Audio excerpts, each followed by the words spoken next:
Alright, Smart Ghana update and I'm here mobibia akwaba. Yebedi nkomo. Ye papa Kwesi Pratt, amanfo se Okasama NDC. Sa na amanfo ka se Okasama NDC because of Bashe government no adodo. Ono anso so editor general Emma Insight newspaper. Chese wakasa o kire se ankobenya anka nyukwan se obi akoye demonstration kra because of yare ko de wu a abai ko benya kanyukwan se obi akoye demonstration na ko bia tini baby edwen no nanso so yedi kan ye no ma bia ebu mra aye protocol a ewo covid-19 so ebi ni se ye ko sala e ko to aba ye ko sala e ko ye registration campaign no ma bibre na akoso chese nka ni kwanza nka even government ni kura buso sa ano na ama ahye nkofo bi se nkomu ko ye demonstration ba ono de anka obenya nka ni kwanza obia ko ye demonstration ye nko ne nkuti e wa pa Kwesi Pratt emra se woti Ghana na watinia yare boni esi tenea na watini esi adurani ade a wokoye oyekira bedrin hu mienu na asa miensa nze bia nipa na ekoye oyekira no omu edu a eno nkyere se nipa dupe na asam no ehia wo efom na efom nti ya ese hwenu sa na nsam no de edoso ni minyaya anka ni minyayanka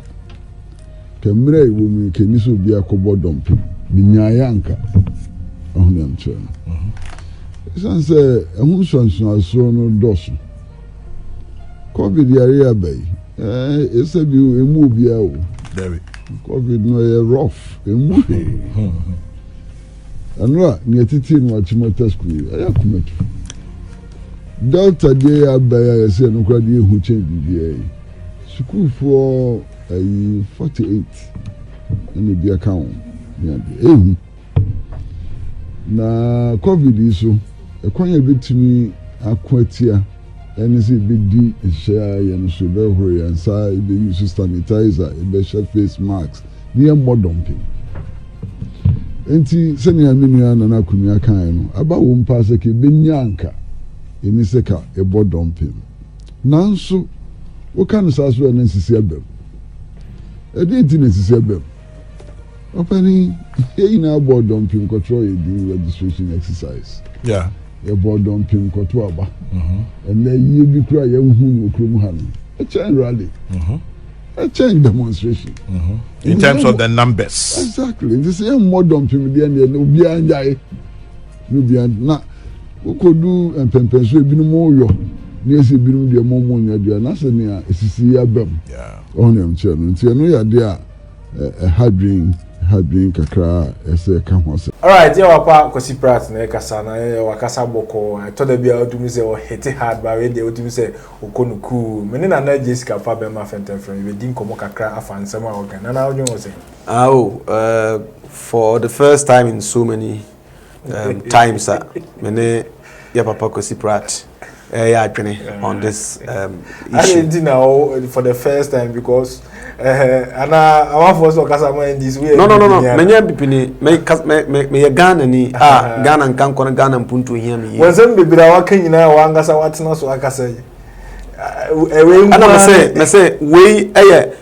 it's the first in so many times. That's just all the time but maybe hold me and same be where by ana asano shika kranti ya menshera ni angry na we dey when someone okay I think say he's making a good comment and they say covid no say your man penny by fellow Ghanaians I've come to your home now say covid no that's so stay safe wash your hands blah blah blah blah na sadie koche na say buying call for nso akobo dompem egu baby ya dia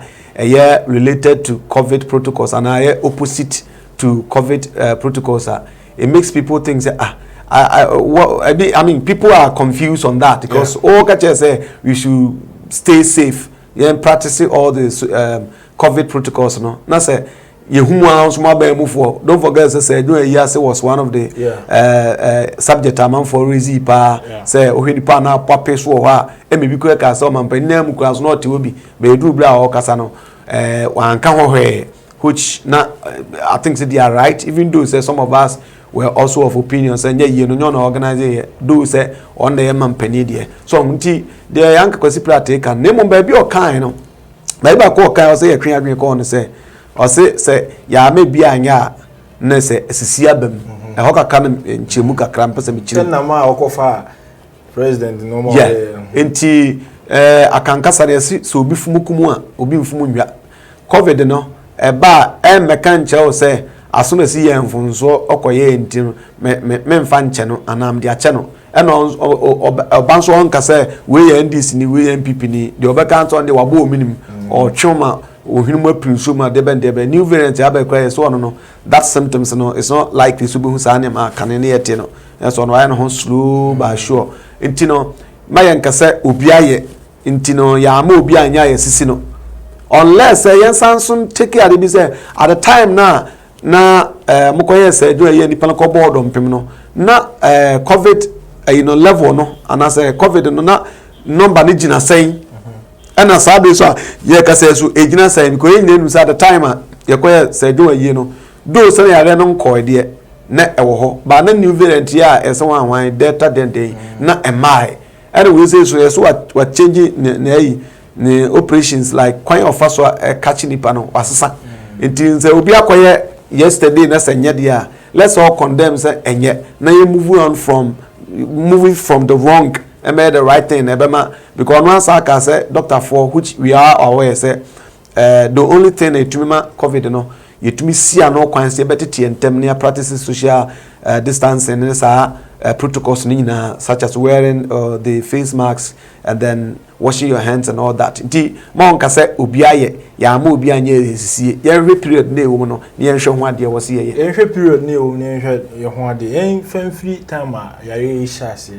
we nya bia yonkofo ba ko mienu bi o me kasa me hu so mo especially reverend father amrefi ni din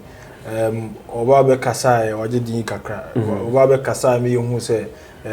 ampa a real few of the say Japan crab can be Napo former education minister now tie o pa ko secret asama o kan say ya ma obi e bia anya demonstration sisi o mu no wo hwe de esi ye nyina echi na bo kan Japan crab can bi na no nyina echi hwese John de ama o ka sa na me so me busa ho question hwese John ayiye gidi president or the vice or presidential prospect and yes I did almost na Ghana nyina na ho no so ati ase enye se John ayi nko a no ma bebre akoso ayi bebebe na koso even Nancy akura popularity intelligence kura no do I saw say go for bi she mask ni adeba bebre na so no mo she mask so ati ase and this o ka say sisi bi mu a se ama bi mu anya sisi bi mu a say no kura no organ some of the na medical ka say tama ye Sir John de na ba no na the rate and as the covid reporter de bia na de maye no na edasen daily cases na esen ana sesia anso na yewura new variant na mo say friend data no situation it esen it is abia enra na senya bia na that time no na kwan kakra bi wo hodo se na ye wrong ena no kra na manfo do na de no de bo nkofo do se na omso mo nche mask ewa yi na so mo se do na nche mask which is true chire won we am jeje na mo na nche mask no it is omo ekoshia pokuas inteje nra ekoye inauguration no covid no whether we like it or not to be enyam predicting and I so for be a professor the exact day covid be free Ghana means you have a papa do could be a sad be hu na hu ne be there so what you say enti yenye hu there we should accept say it has come to stay with us so all we have to do is say yen practicing yem na be reduce yare no dan say be say ye be blame games na say we koye we anye let's look at the situation baby that you said the all can say allow for mom your demonstration so providing they will do whatever they need. Of course, sir, and I'm this for omo demonstration. Me Ghana Health Service omo a report on COVID, as how it stands now. It mean to me say omo kono sabre this for connect et say ya anasa na e wo form chase anasa na koso chase whatever am kind na say mu ba ko na wo kra na ya mo ko intino obi bia nso ono so pese okọ bia no ye betu ya mana ko ba wo nipa na wo ko na so odwene hu se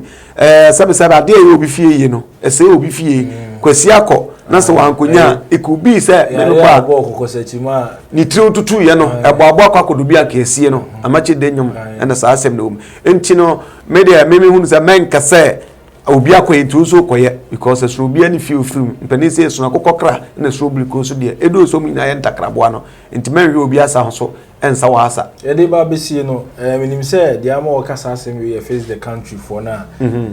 ekoko tamia preventive despite NDC for your omo demonstration ni no ma be akoso still na ese ma omo nko ugidi se omo kwa dizuanso ebe affect aban ntina ye one way or the other na man for preventive omo anyway me dey say dey na NDC for echo omo demonstration ko am try ya me akra ba yo aka say in fact the first country people no they were not treated fairly because so wama obi akọ no what prevent you from so obeko na so obi so atumi akode a wa anya fair to the odi kan preventing from exercising his democratic right no however yes so bo ma be hu so okay bia NDC for no so letter am de call you no eniema na wo mu no elsu ka hu na bia ye ma am kwa am call yes because bia face the country for no esase bia na bia so to say munyanko demonstration bi dent munnim sabe ho tatisa ye decro we are not in normal period as we are aware until bia so the letter kwa bia they are expecting certain safety measures bi omu a ebema okwan ama ebema kwame akobko kaya and is for you say get ya be kasa ade be chima omakom demonstration say oma akachire member of obi a wo ba bia say o ba share mask o ba kura sanitizer omuduru ba bia so a on some intervals no the sanitizer be gugu omonsa ho ntebia they may have presented a well equipped your friend saying letter to Ghana police to dem am call but obi so be say added up till now ye ma am kwan so omonso nkro etiano so another question e be say is it as a result of presenting poor letter to the police to ye ma am call na because me face the country you sit here and I'm telling you, Makacha Kuraba your pain. Say, I didn't face the country for you and me and Nakufi me say, I'm your bogus. I'm your bogus in the sense that I don't know where like a because to men and Yaman Kuya so come was near ye. But bogus in the sense more now more face the country, especially the likes of the fear or doors, the blah blah blah, more celebrities. So what I say, it's impossible to must genuinely no. Can you maybe hold more? I said, I saw for to me free. O must them because there be, memory there be. No more basic got them. No more you got them. No, just said they are, contributing to the development of the country. Yeah, there be another trans social media. I face the country. What have you done as an individual to also contribute to the facing the country? In the end, I'm not because of me bogus. No, more person who say more do minor and pa. There's a wakujina gata ho the placard ekura gata no dey na ya fa because so what you say mobilizing kofo na mujina ho no kura ba mamanya more support so kofo na so man do makoma so ampa na mda mba social media am the camera sim so na Facebook don do melo obewi ebepe at say ayawa so what's we go akonya adi gote nguso jem kokonu odi so what one chane dem anka say monto aba na me ba me mbodi kokonu One munya na better odi kokono. One munya na jangote. So tells you that if given the chance, he was going to perform. And unfortunately, my Lydia, Eden and Abakura and Numu say, or no more ordering and why be a 2024 Basabe. It is the country for if they also want us to believe, say, Omano do Umwa, they should change their style of and Yamamoyano. Now, so I buy more monko, and I buy Ghana Police Service, and more to be cracked monko. The demonstration is part of exercising your right. You don't have to stop somebody from. Ana Penimubia, be this political leaders here or more NDC or Mutimiko Nimunti, and Ama as a young value or more the heaviness. But my brother, the truth is that. Omo face the country and make me catch you paying mean katamen mukura say face the country for out of 100% they move 70 and the opposition NDC but no there doesn't matter so your NDC no your Ghana ni Ntinyama Nkoyi or your right so to make say ni petitru bi any particular woman now I like it ni particular bi ni animu omo bo omo tija bo omo ni ka if you don't we are referring them as celebrities but how share NDC for demonstration what you say penny now are they celebrities? So na make us we are referring okay we are referring to them as celebrities. How you popular but you celebrity? How you popular? How you celebrity? Our definition for celebrity yantiase o da no dey can do there obi nje ni mu penmu bi ndie ni mu ase oye kuku da nti na ama ye prevent you hu say di omo be ha adwen keke ana say on say umuntimi coordinate ade no man nye nti na ye prevent omo na. Of course it could be a factor unza de bia no ye wo sabe protocol bia even yankopon nim protocol obi ho no on to me nkonyame direct but obi zo okonyame direct enti no so wo ye BBC ya bad demonstration akwasi prat money other people bi amo demonstration can CJ BB sa me refi amo accountable for them joint you me refi omo di no mo demonstrators kofo breast no mo giremu pa nti mo be demonstration bi ati na you need to consult some of these people no mo ntumi no guidelines as to how you can go about it anya sa dia you be fan some ne etra ti me feel say no so ye one of the reasons why for we na finally e papa kosi prat asemo kan yeah eti demonstration there all right so be ko na so me tu omofo say so bi akontina mo kode ni munyai kro na emum mo genuine concern say Ghana e see pushi enti yem pushi dia ene monko na emum say e ko ba say be say en no bi a mistake ti enso e mistake e de sa tra Ghana ha emwayen and after so says the Ghana Police Service in coordination or in collaboration with your friends the Ghana Health Service almost nye omo survey me ehwe say omo ko ya ma omo kwa monko because we call demonstration na nche sa ban no momodene na anu ya make say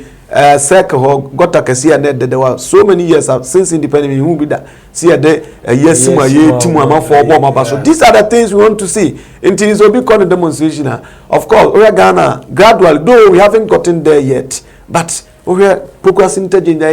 we are circle Dubai I am in Pemeka circle Dubai kwame nkoma circle ya no interchange we are other interchanges amoye wo oman mu it means say ye koye nim but as a speed dey kono achichide dey tie speed up niam tie mo kwa no mo nko no so ye Ghana for yeah all right smart Ghana update na go hwe ya papa ko si prata asemo kan say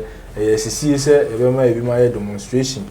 na ya ma e bi munye enpo nko no obenya anka eni kwan say obi akọ demonstration because of yare ko dia wonti eno ho nsem na ye be di ye hu komo ye be di ya ja na JC kapa be ma fentem frem so e de na adwenkyere aba also for adwenkyere bra e wo comment section like and subscribe to Smart Ghana update makra mo.